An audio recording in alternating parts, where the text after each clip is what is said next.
Hello दोस्तों, नमस्ते, नमस्कार। कैसे हैं आप सभी लोग? आशा करते हैं आप सभी लोग अच्छे और स्वस्थ होंगे। चलिए फिर से स्वागत है आपका अपना यूट्यूब चैनल चंद्रकांत ज्ञान में। आज इस क्लास में देखेंगे हम भारतीय राष्ट्रीय आंदोलन के टॉप 50 प्रश्न जो सभी परीक्षाओं के लिए अति महत्वपूर्ण है। आज का पहला प्रश्न है, जलियांवाला बाग नरसंहार की गांधीवादी सत्याग्रह के संबंध में हुआ था। यह जलियांवाला बाग संबंध में रोलेक्ट एक्ट सत्याग्रह हुआ था। प्रश्न संख्या 2, 1940 का अगस्त प्रस्ताव किस ब्रिटिश सरकारी अधिकारी द्वारा प्रस्तुत किया गया था? यह ब्रिटिश अधिकारी था लॉर्ड लिनलिथगो। प्रश्न संख्या 3, महात्मा गांधी ने किस दिन को अपमान और प्रार्थना दिवस के रूप में चिन्हित किया था? यह दिन था 6 अप्रैल 1919 को, जब रोलेक्ट एक्ट लगाया गया था। अगला प्रश्न संख्या 4, सैफुद्दीन किचलू और सतपाल की गिरफ्तारी के विरोध में लोग अमृतसर के जलियांवाला बाग में किस दिन को एकत्रित हुए थे? यह दिन था 13 अप्रैल 1919 को, जिस दिन बैसाखी का त्यौहार भी था पंजाब में। अगला प्रश्न संख्या 5, महात्मा गांधी के नेतृत्व में रोलेक्ट विरोधी सत्याग्रह कब शुरू किया गया था? यह सत्याग्रह 1919 को किया गया था, 6 अप्रैल 1919 को शुरू किया गया था महात्मा गांधी द्वारा। अगला प्रश्न संख्या 6, जलियांवाला बाग हत्याकांड के लिए जिम्मेदार अंग्रेज अधिकारी माइकल ओडायर की हत्या किसने की थी? इसकी हत्या उधम सिंह ने की थी। अगला प्रश्न संख्या 7, 31 अक्टूबर 1940 को निम्नलिखित में से किसे द्वितीय विश्व युद्ध में भारत की जबरन भागीदारी के विरोध में व्यक्तिगत सत्याग्रह करने के लिए गिरफ्तार किया गया था? ये बता सकते हैं आप लोग वो कौन थे? वो थे पंडित जवाहरलाल नेहरू, जिसे गिरफ्तार कर लिया गया था व्यक्तिगत सत्याग्रह के आंदोलन के कारण। अगला प्रश्न संख्या 8, किसके वायसराय काल में गांधी जी ने व्यक्तिगत सत्याग्रह भारत छोड़ो आंदोलन शुरू किया और क्रिप्स मिशन भारत आया था? यह थे लॉर्ड लिनलिथगो, जिसके कार्यकाल में ये सभी हुआ था। अगला प्रश्न संख्या 9, व्यक्तिगत सत्याग्रह आंदोलन के पहले सत्याग्रही कौन थे? व्यक्तिगत सत्याग्रह के पहले सत्याग्रही विनोबा भावे थे, विनोबा भावे। अगला प्रश्न संख्या 10, किसने 1913 में सैन फ्रांसिस्को शहर में गदर आंदोलन की स्थापना की थी? यह क्रांतिकारी थे सोहन सिंह भाखना, जिन्होंने फ्रांसिस्को शहर में गदर आंदोलन की स्थापना की थी। अगला प्रश्न संख्या 11, सरोजिनी नायडू ने कब भारतीय राष्ट्रीय कांग्रेस के अध्यक्ष के रूप में कार्य किया? यह था समय 1925, जब कानपुर में कांग्रेस का अधिवेशन हो रहा था 1925 में। उस समय सरोजिनी नायडू अध्यक्ष बनी थी। उस समय यह भारत की पहली महिला राष्ट्रीय अध्यक्ष बनी थी। इससे पहले एक महिला अध्यक्ष बनी थी जो कि भारत की नहीं थी, वो थी एनी बेसेंट, 1913 में बनी थी। सरोजिनी नायडू पहली बार भारतीय महिला अध्यक्ष बनी थी। अगला प्रश्न संख्या 12, किस गवर्नर जनरल ने रानी लक्ष्मीबाई के पति की मृत्यु के बाद उनके दत्तक पुत्र को गद्दी पर बैठने की अनुमति देने से इनकार कर दिया था? वह अधिकारी था लॉर्ड डलहौजी, जिन्होंने यह अनुमति नहीं दिया था। अगला प्रश्न संख्या 13, चोरा चोरी की घटना के कारण अचानक समाप्त हुआ आंदोलन कौन सा था?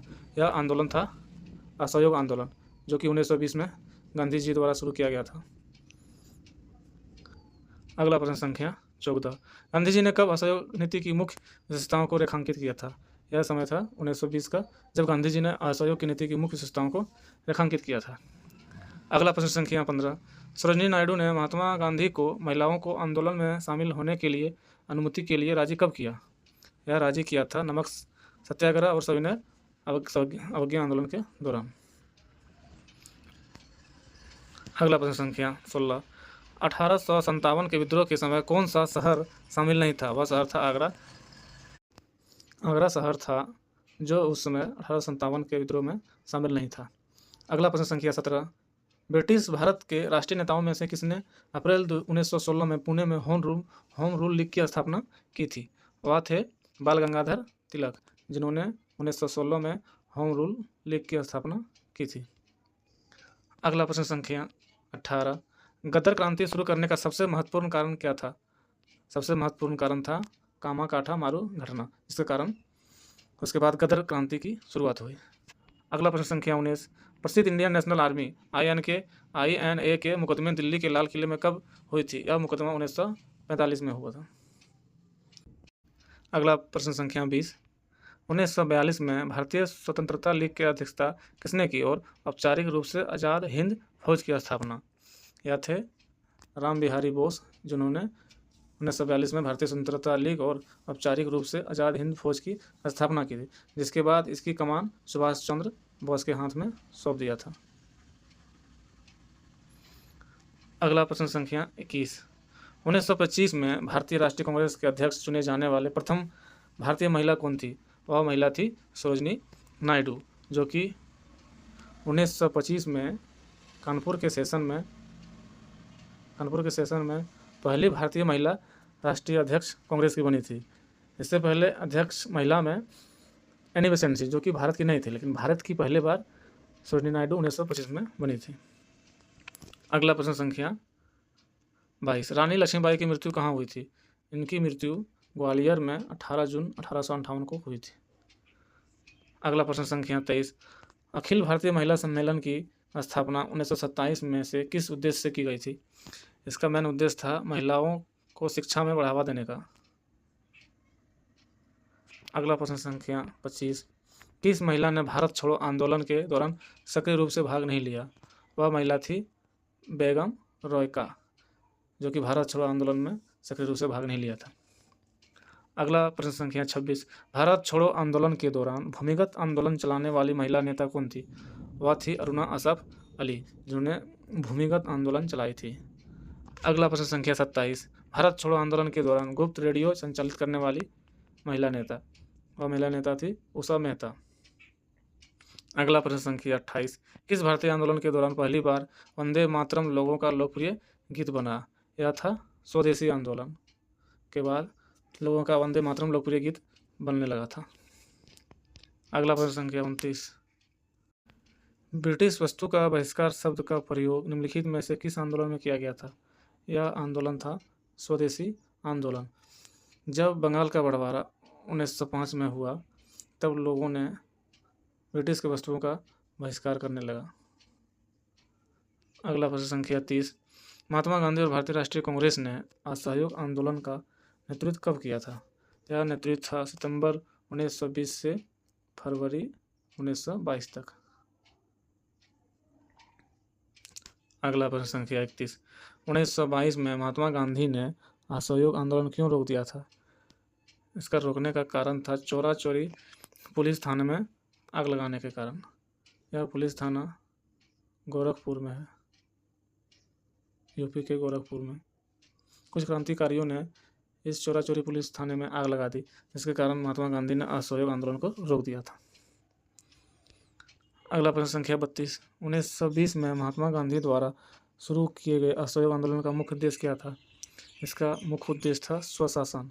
महात्मा गांधी चाहते थे कि कुछ सरकारी ताकतें हम भारतीयों को भी मिलना चाहिए।